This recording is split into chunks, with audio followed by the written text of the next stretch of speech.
I would like to introduce our guest today on the Leadership Factory podcast. His name is Mike Bean. Mike is the president and senior HR consultant of PassionHR. He states he is passionate about HR and likes rolling up his sleeves to solve problems in a way that benefits both the organization and employees, a win-win situation. Mike has always been a true HR generalist and practitioner at heart. Mike has over 25 years of hands-on, day-to-day HR leadership at all levels within the organizations he has served. His expertise focuses on talent management, compensation, benefits, employee engagement, organization development, and strategic management. He states, I have always been perceived as a trusted business advisor that desires to put the human back into human resources. Mike earned a Bachelor of Science from Human Resources from the University of Alabama at Birmingham, a Master of Science degree in Human Resource Development from Amberton University, and his SHRM SCP certification from the Society for Human Resource Management. He is the past state director of the Alabama Society for Human Resource Management, State Council, Alabama SHRM, past president of the Tuscaloosa Human Resource Professionals, and past president for the North Alabama Society for Human Resources. In his spare time, Mike enjoys volunteering with the Boy Scouts and spending time with his awesome family. Mike can be reached at mike@passion.net or cell number 256-665-8966. Remember, I am challenging you today to write down 3 nuggets that resonate with you and then come up with the one domino effect that will advance your inspirational leadership journey forward with the most impact. Hey, let's give Mr. Mike Bean a great Leadership Factory podcast welcome.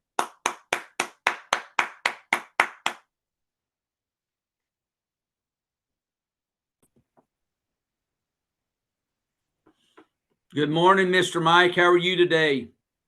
I'm doing great, Greg. How are you today? But if I was much better, I'd be twins. Hey. Well, being one of you is enough, right? Yes, my wife would say, we don't need 2 of you. That's right. That's good, man. How many kids do you have? I have 2 boys, Okay. 23 and 25, and Okay, awesome. We've been blessed with 2 granddaughters. So now I have a 7-month-old granddaughter and a 21-month-old granddaughter. So yeah, awesome. Yeah, after raising 2 boys, it's nice to have some grandgirls. Same thing with me. I have 2 grandchildren. One of them's a girl, and my 2 boys. I have 2 boys, so sort of the same situation. Okay, I got off subject here. Okay, the Leadership Factory podcast. We focused on a definition of a leader, and the premise of our whole podcast is a leader is a person who can inspire another person to take a journey that they will not take by themselves. Right. Okay. So out of this gate, I'm going to ask you a question. Who is your best leader and why? Who was that person that got you to do something that otherwise you would not have done from zero part of your life to where you are now at a young 32 years old? Can I give you 2 or does it have to be 1? I just gave you the mic. Okay. Well, I would tell you go wherever you want to go. I want to say my leadership ability started when I was a youth. Okay. And if you noticed my LinkedIn posting last night, I talked about Eagle Scout. So I was an Eagle Scout growing up, and I was very active in scouting and was on a camp staff, was a camp counselor for 5 summers. And I started when I was 14. I had 14 through 18. And the camp director there, his name was Chief Cross. And he instilled leadership qualities, independent decision-making, working together as a team in the staff. And although it was every summer, we did things throughout the year, team building, bonding, and he would always tell us, you may be a counselor 2 months out of the summer, but you're a staff member 12 months out of the year. So how you act and behave, in October and December, walking through the mall or at a football game is just as important, and how you act as a camp counselor. So he really set a high standard for morality and, character and integrity and ethics. Transport that to where after college, my undergrad was in HR, my master's was in HR. I was working for a company in Mobile, and the HR director there, he was what I call my HR mentor. Unfortunately, I only worked with him for 3 months, but he had such an impact on me in those 3 months that we still stay together, stay in contact and touch base with each other a couple times a year. And he lives in New Orleans and I'm here in Huntsville. And he just, in that 90-day, he's like, I'm going to develop you. This is what I want you to do. I want you to go get your HR certification. I'm going to start including you in meetings and growth opportunities for you to start acting like a leader. And I was like, yes, sir. Okay. And so we sort of stayed in touch, even though he left, we stayed in touch. And I'll never forget, he called me one day and I was living in Mobile and he says, you're going to get a call tonight about a job in Tuscaloosa, Alabama, and I want you to pay attention. I said, yes, sir. Got the phone call, up getting the job. But all that to say was he established me as an HR professional. And from that position forward, I have not had to look back, and he's always just given me good wisdom and advice of what it means to be an HR professional and, what I needed, what skills I needed to do it well.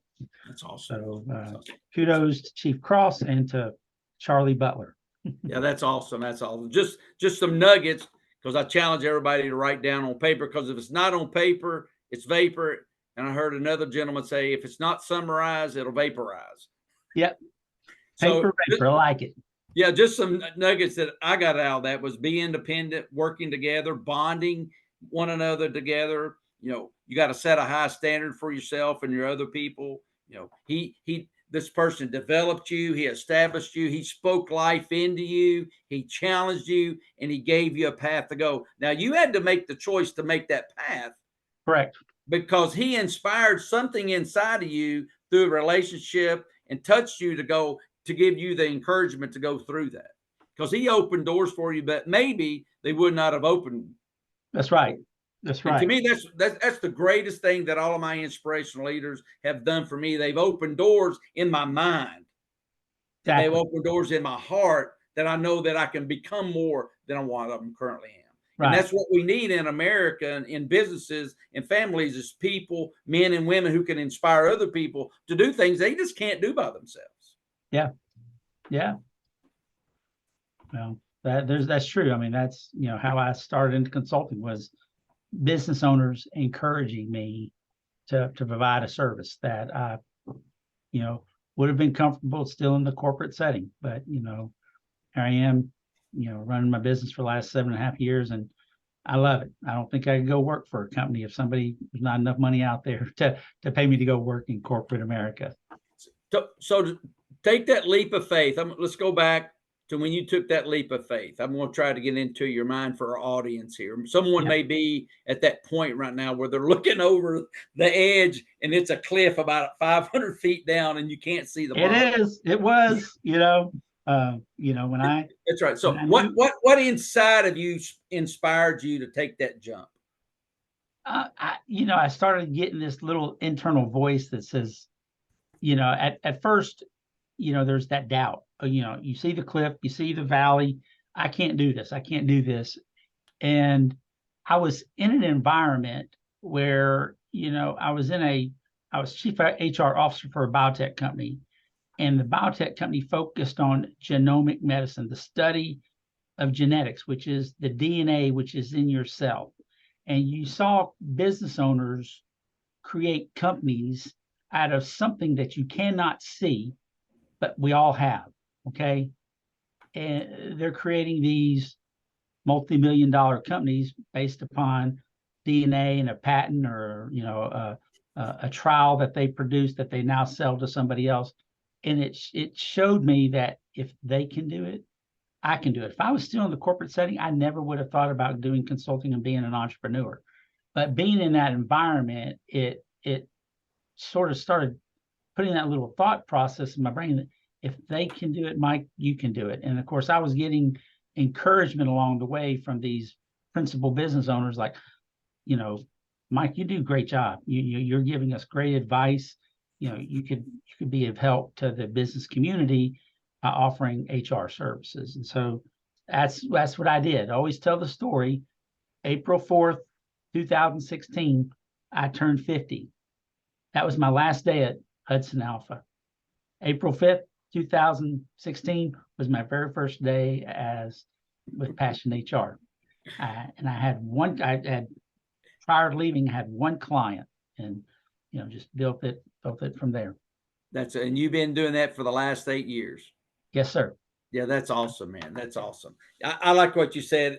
This could be this is a mic dropper. The title of our message today. If they can do it, I can do it. Amen. Amen. I mean, it's and that applies in just life in general, and marriage, and raising children, and being a business owner, being a bricklayer, running a construction equipment, whatever it is. If they can do it, because someone has done the things that we want to do already.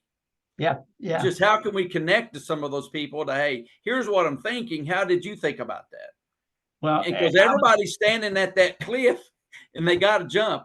Yeah. And I like someone, when I got certified by the John Maxwell speaker, trainer, coach team, he said, Greg, sometimes you just got to jump and build your wings on the way down. Hey, yeah.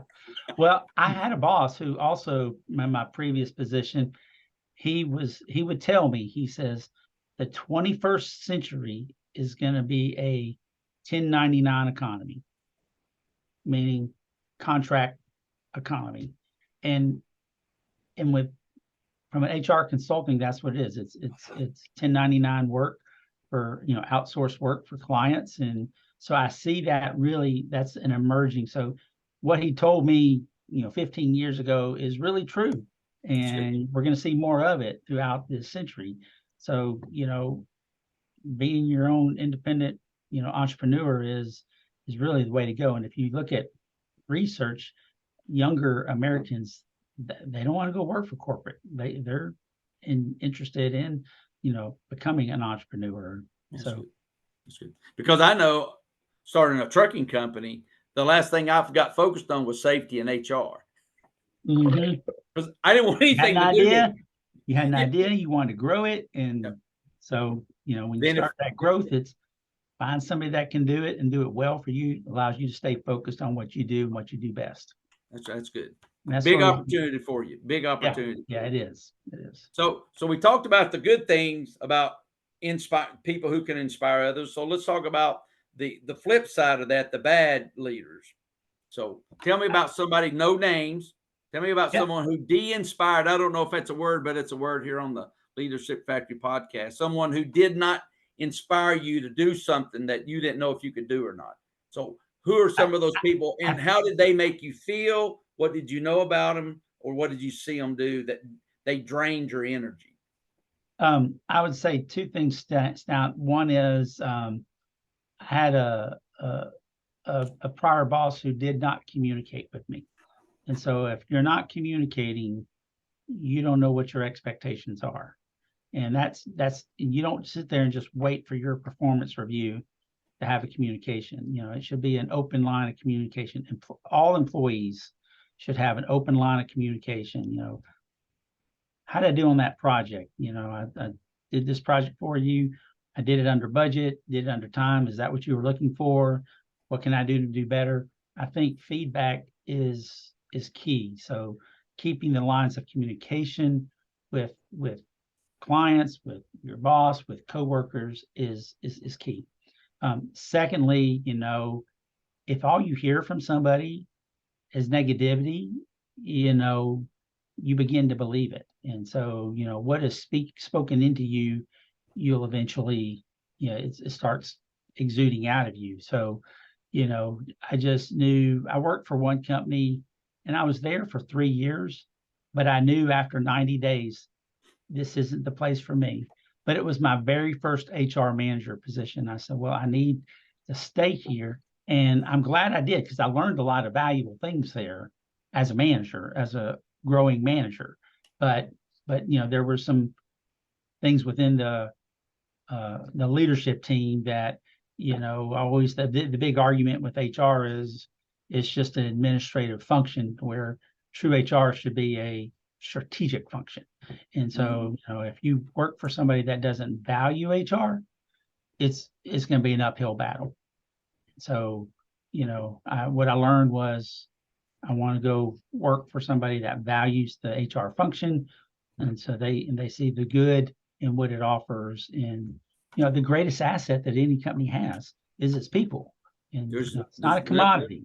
So there's nothing more important than people. It's not right. a tool to make money. It's the reason you're making money. But rule number one is to make money, but you got to take care of the asset that makes the money, which is that's right. That's right. It's all about people. And I think our whole society is learning that, because we want all this high tech stuff, robotic engineering. Then the big challenge is going to be AI coming in. But at the end of the day, we don't want anyone driving the cars. Somebody's got to be in that car. Can we enhance the person in the car driving, give him more tools to be safe? Sure. But just to eliminate the human, that, to me, that's not going to work. It's not going to work. And it won't. You still, even with AI, there's got to be a human component. Got to be a human component. Got to be a human component. And that's where I think what we do from an HR perspective, we have a lot of companies, we're going to outsource this. We're going to go to this and, this software, and it's going to eliminate it. It still takes somebody to drive it, right. As you're saying. Yeah. I was reading an interesting article on AI, and it was talking about what the AI process is going to need is a good prompt engineer. And I was reading that going, I was like, wow, that prompt engineer. So I kept reading it. So really, you need a person that knows how to ask the right questions. Right. To stimulate the AI to give you something that makes it better. Sure. So AI is a tool. It's not the end all be all. It's just a tool. And it's like managing people and inspiring people. The leader, sometimes we got to slow down, connect to the person we're trying to inspire, and we got to ask them a stimulating question that stimulates their brain. Yep. So they can discover what their good things are about them and what the bad things are, and know that they have an inspirational leader sitting there going, hey, I'm trying to pull the good and bad out so you can make a better choice in what you want to do in your life. Right. Because the end result is about everybody's choices that they make every morning when they wake up. Well, we, as a team, as a PassionHR team, we had a retreat about 3 weeks ago, and we identified 10, 5, 3, 1 year, and 90-day goals. And so, one thing we've been doing on like our weekly team calls is, what are we doing on the 90-day goals? And then we always ask a question every week. What process do we need to identify that we can do better? Because, we just don't want to rest on our laurels. That's good. If there's a reason we need to tweak a proposal or a process or a service to accommodate a client, we need to be able to do that. So always asking those questions, what can we do to do better so that we can become better and be what our clients expect of us, That's good. That's good. That's good. So what are some key things that you've learned from your success in business and the HR community? I would say that obviously always do the right thing. Okay. And then secondly, character and integrity, define the work, who we are and the work that we do. So, especially when you're doing consulting, you're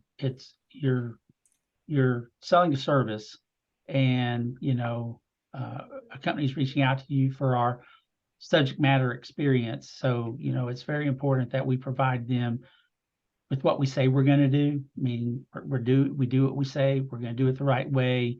And then, the people that I bring onto my team, I've identified as subject matter. I don't have somebody that's, a young professional. It's somebody that's been around 15, 20 years, been there, done it, advanced education, advanced degree. So it communicates to our clients, we are a subject matter when we come and do work for you. So they can expect a high return on their investment, as well as, quality work. So, from my perspective, it's, the things that I've learned in excelling in business would be, doing the right thing and make sure our character and integrity shines through in everything that we do. So real quick here, what's your definition of character and integrity? I would say doing what you say when you're going to do, and that the expectations are met. They're identified on the front end. We also say when we invoice somebody, we will not invoice you until you're 100% satisfied. So if there's a problem, we want to correct it. And I think that shows our willingness for character and integrity. That's good. That's good. Yeah. When I had a trucking company for 7 years of my life, and taking calls at 3 and 4 o'clock in the morning with service breakdowns and trucks breaking down and communicating with the customer. So I had a truck breakdown, make a long story short, from like at 3 a.m. in the morning. It was supposed to be there at 7. It got there at 8:30. So the customer calls me. I think I had like we had like 2 or 3 customers. He calls me, said, "Why didn't you call me?" I said, "Well, I didn't want to bother you." And he just ripped me a good one. So he made sure I understand you got to call me, because I don't want to walk in and someone start asking me, "Where's this part?" I want to know the answer to that, because that makes me look bad. I said, "I got it." So you were calling him at 3 o'clock in the morning after you got the call. That's right. So advance forward, it always happens 4 or 5 months later. It goes on again, have a breakdown. So it's 3:30 in the morning. Greg, you got to call him. Yeah. And I'm sitting there, I'm arguing. I can't call him. I'm awake as well. Greg, you have to call this guy. So I called him at 3:30. I said, "Hey, Mr." I can't remember his name. I think it was Mr. Wayne. I said, "Hey, Mr. Wayne, it's Greg. Don't want to bother. Hey, call me in the morning at 7:30. I'll call you before I walk in the office. Thank you for calling." There you go. So before he walked into the building, you knew there's a problem. There you go. That's right. Yeah. My job is to give services to inform my customer. That's right. Because he's trying to build his character and his integrity with his boss and his people, that he understands what's going on. And I'm an extension to him. Yes. And Mr. Mike, that was the most unbelievable customer service training butt whooping that I got. That's right. And he appreciated, he maybe ripped you one, but afterwards he appreciated it. Oh, yeah. He was the catapult that really grew our business. Maybe not him paying the freight bill, but a lot of people on that, supply chain up and down. Yeah. So, because you never know who you're talking to and what problem you're solving, and how many other people are connected to that problem or that solution. Right.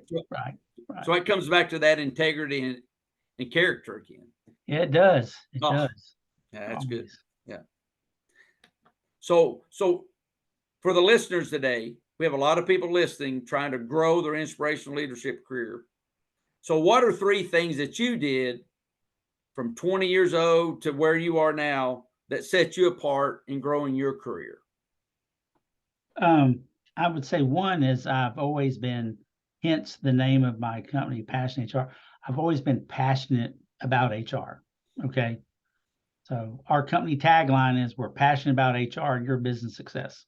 So, my undergrad, my master's was in HR. I've just been passionate about it. I love what I do. I love the people factor, the people component of a business, and knowing, that it takes them to get all on the same page and go in the right direction in order to be productive and profitable.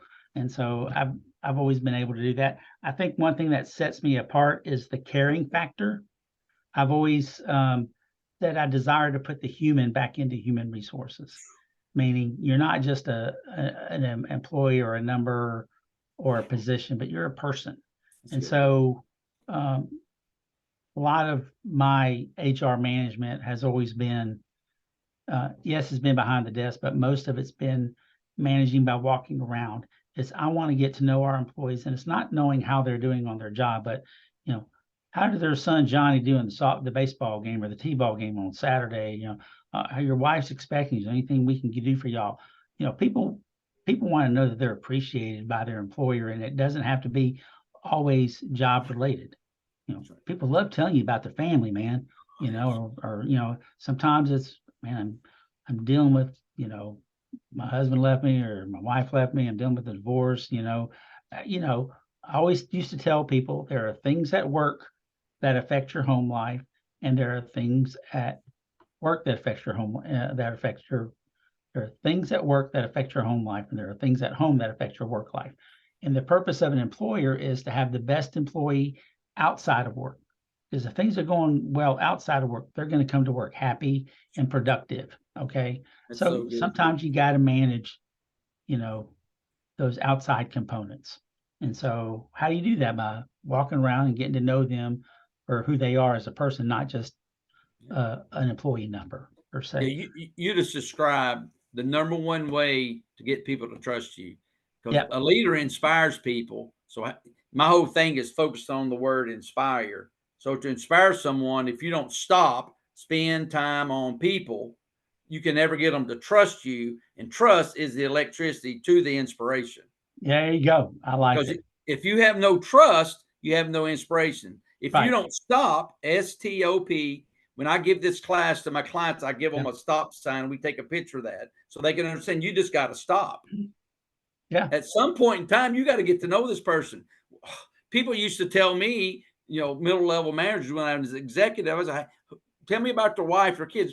They go, Mr. Taylor, every time I have a problem with someone, you ask me about those things. Well, they're resisting you because they know you don't care about them. Yeah. Go have a conversation, because I can bring them in here right now. I can talk to them for 10 minutes. I can ask them one question. They'll do whatever I ask them to do, because Yeah. they know that I know something about them that makes them feel like they're cared for. I'll have to tell you the story. When I left one of the companies that I worked for, um, I would get LinkedIn messages and Facebook messages from the former employees, and they'd say, "Oh, Mike, we miss you. We wish you would come back." The current HR team, all they do is they sit in their office. They don't do anything, and that's not HR, armchairing. So, um, Those are really, to me, I'm not an HR professional and I'm talking to one, so be easy on me, Mr. Mike. yeah, okay. Because to me, HR is a function of legalities and people. Yeah, there's a compliant component, but I Yeah. don't want people to think always about the compliance. Yes, we have, Department of Labor and all the things associated with compliance. But if you're doing the right thing, you're going to take care of most of those things because you're going to be aware of them. But how they impact the employee is not so much you don't manage those compliance issues to be punitive towards the employee. Sure. So the first company I worked for, they were like $50 million. So now 36 years later, they're close to a $2 billion company.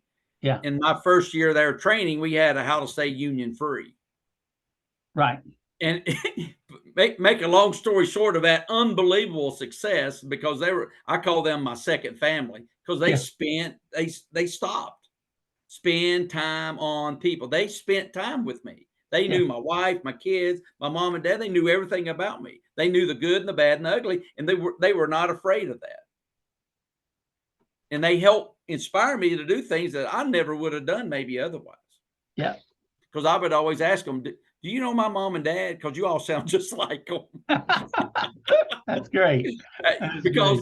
because discipline is a very tricky word, and I'm just going to say just a simple thing, because correction without a relationship equals rebellion. Yeah, It's hard to correct someone if you don't have a personal relationship yeah, with them. Because if we had to discipline someone, who has the best relationship with this person? Because that's minimizing lawsuits. yeah. Because the more they feel threatened, then they go listen to someone that could create something else that you don't want to deal with. Sure. And all you had to do is just stop, spend time on people, and work and listen to them. Yeah, yeah. We do a lot of workplace investigations that sort of go awry, and companies will reach out to us, and all they're doing when they bring us in is, putting a spotlight on it to stop, because they're now spending the effort to find out what that employee's problem is, which they probably could have taken care of it without needing us. So I like Well, that. I learned that you get to know someone in the interview process. Yeah, If you don't understand who their dogs and cats are and what do they like to do or don't like to do, where they're from, if you don't understand that in the interview process, it's sort of like you got married to someone, you don't know who they are. Yeah, Because the company I started with, they put a lot of emphasis on the front end process. sure. I mean, that's Well, look how where they you are solve today. problems. That's because of that. That's right. That's right. That's right. That's good. That's good. So next question here. How do you take another step when you get stuck, Mr. Mike? I honestly can tell you that that has been a challenge for me, because I've been faced with a lot of struggles, trying to grow. And I think where I thrive is that I know I don't have all the answers. So I truly rely upon feedback from my team on, and to my fault, I probably have said I've empowered them to help, provide input in making decisions. And so, the good thing from that is that they see where we're going with it. But also when you're sitting in this chair, there's some things you cannot share with the other team. And so I've also, going into about 2 years of having a Christian business coach, and that's made the world's difference. A gentleman that I meet with weekly who owned a business, sold a business, knows exactly, the trials and tribulations that I'm struggling with. And so that's been helpful. So I can bounce ideas off of. So, just having a network of people that you can, bounce stuff off of, I think is how I get unstuck, to be honest with you. This is our 25th episode. Everybody that I've interviewed, they've all said you got to have a great inner circle, or however you want to call it, a network of people, confidants, coaches. You got to have somebody you can talk to. Yes. That will listen to you, not judge you, but they will speak truth into you and help you navigate where you want to go and how to get there. Right. Right. Then they let you go do whatever you want to do because you're a grown-up person. You have the right to choose whatever. So, and sometimes so I know they tell my you, clients, here's sometimes what I would, here's what I did and it broke, and someone told me to do this and it worked. Now you can do whatever you want to do. I know. And sometimes the things they tell you don't want to hear, especially when you, from my perspective. And one thing I've really had to learn is, I've grown this company organically based upon my values and my principles. And I have faults, and nobody likes to recognize that they have faults. And sometimes having that core group of people, they know your strengths and weaknesses, and they can help you with those areas that you need improvements. And so I do value those. And, I've had to recognize I've got to listen more to what other people are, giving to me, because I'm not afraid to make a decision, but what's the old saying, you catch more bees with honey than with vinegar. So, just getting their input. That's a mic drop, coach. Say it again. Yeah. Catch more bees with honey than with vinegar. So, that's right. We're done. Let's go. Okay, let's go. Now just figure out how you get. Now, what does honey mean? That's, to me, honey is inspire. Yeah. I mean, right. It is. You can be nice, because I've fired people, and we had a 30-minute conversation afterwards, because I don't want them to have the same behavior again. Why would I, as a business owner, be mad at someone because I've decided you can't work here because you won't follow our principles and our rules, so you can't work here? I'm not mad at you. You just can't work here. Right. So let me help you understand what you're doing wrong, because this is the third job you've had in the last 2 years. Because you're going to go to the next job and they're going to do the same thing. Here's some things that you need to work on. And they would go, why do you care about me? Because you're a human. Yeah. And you have value. That's why I'm having a conversation with you. Just throwing the baby out with the dishwater doesn't help anybody. Yeah. And, when you make those decisions, they're hard decisions to make. And, sometimes it not only affects the employee, but, if they have a family. So, I don't take that lightly, whenever I've had to terminate somebody or advise somebody, to do that. But my experience tells me that employees that have inappropriate behavior, they terminate themselves, not the company terminating them. So, Because my boss at my first company said, Greg, you'll know if you're a successful leader when you fire someone and they know they were going to get fired. Yeah. Now, you won't be a very good leader if you fire someone and they don't know you were going to fire them. Right. Because I've had people walk in the door and they look at me and go, I'm fired. I went, yeah. Because I've took them through this journey of making sure they were aware this is the behavior. And when you do this, this is going to happen. You do this, that's going to happen. Yeah. Then at some point, they know at the end. So if they don't know that they're going to be fired, now we got to go back and look at that process. Yeah. I always say management did something wrong if the employee doesn't know that. That's exactly right, bud. And as my mama said, if you don't own it, you can't fix it. That's right. And everything rises and falls on leadership. Yep. And if you as a leader can't understand that, don't become a leader. Yeah. But if you're going to become a leader, you got to stand there and take the good and the bad and the ugly. Yeah. I like it. I like it. So last question here, great conversation. Through all of your life experiences and education, how do you sum up inspirational leadership?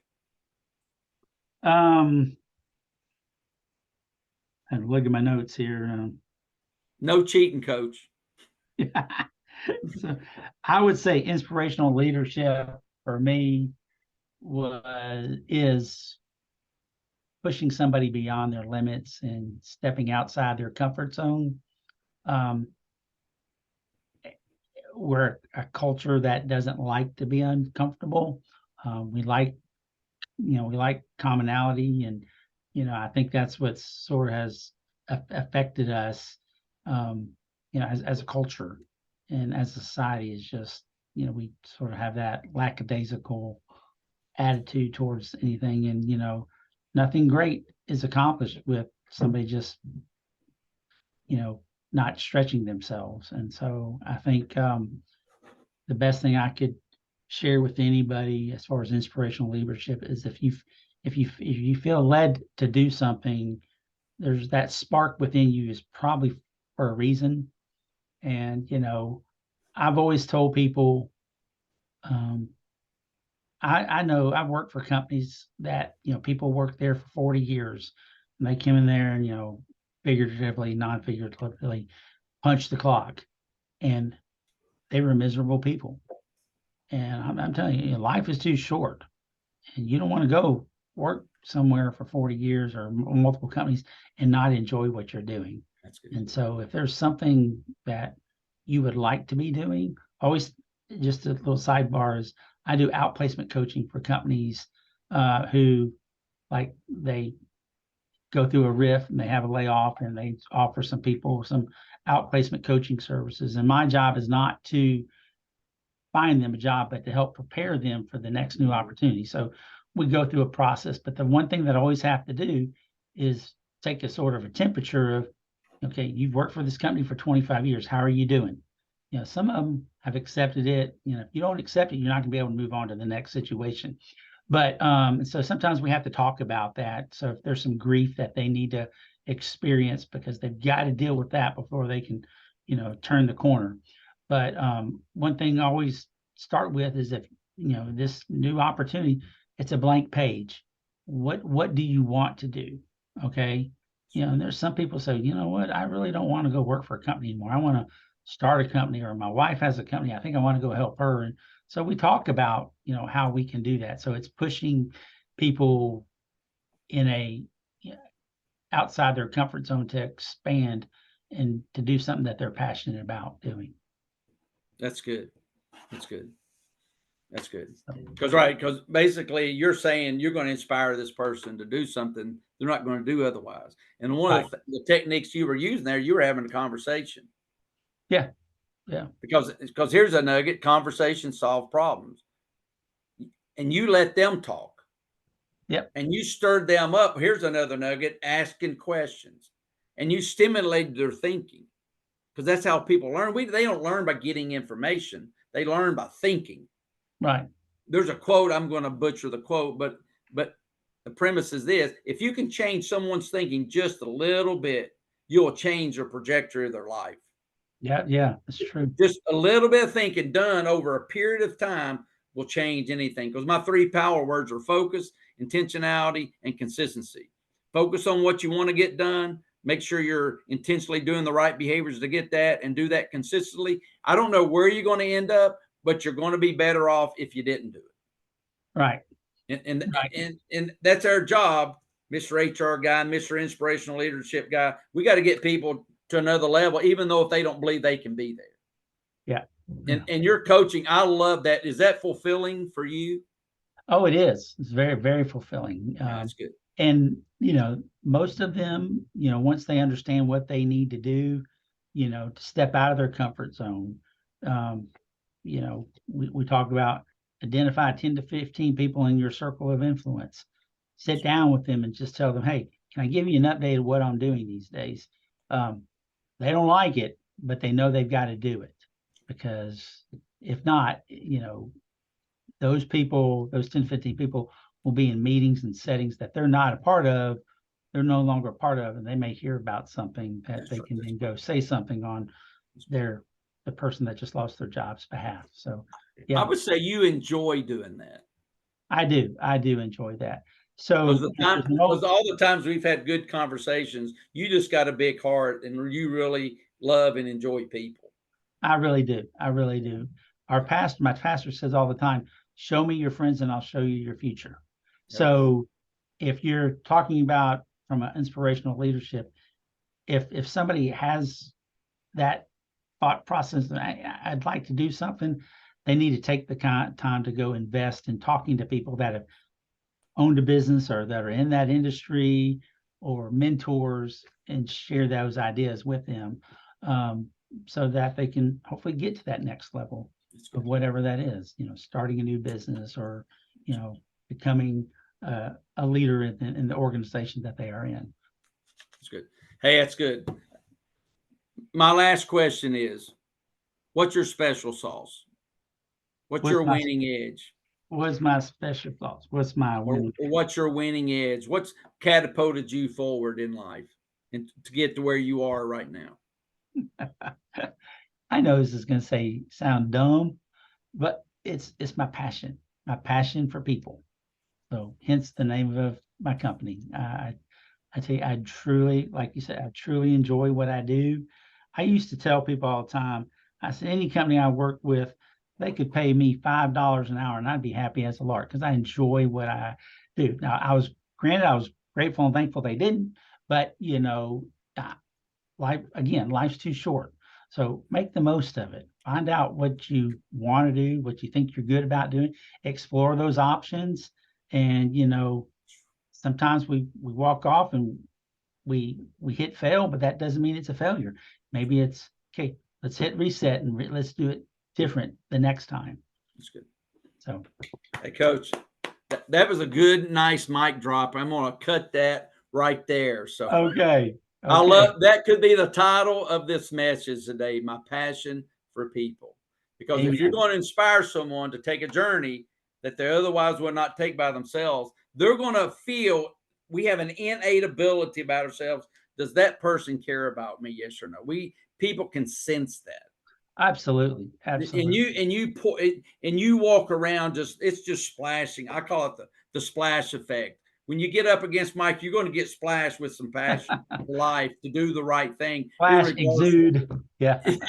That's right. So thank you so much for spending some time with us today. I hope everybody got 3 things written down. And my challenge to everyone today is, can you come up with that one domino effect that will knock all the other situations and dominoes down? So, Mr. Mike Bean, thank you so much for joining us today. You've been an inspiration to all of us. And hey, you go have a great 2024 and go take over the world. Well, we'll see what we can do, but we're headed that way. We're excited about next year for sure. Well, that's good. As we say at Winning Edge, let's grow. Let's grow. Thank you all for listening today. Thank you, sir. All right, buddy. Talk to you soon.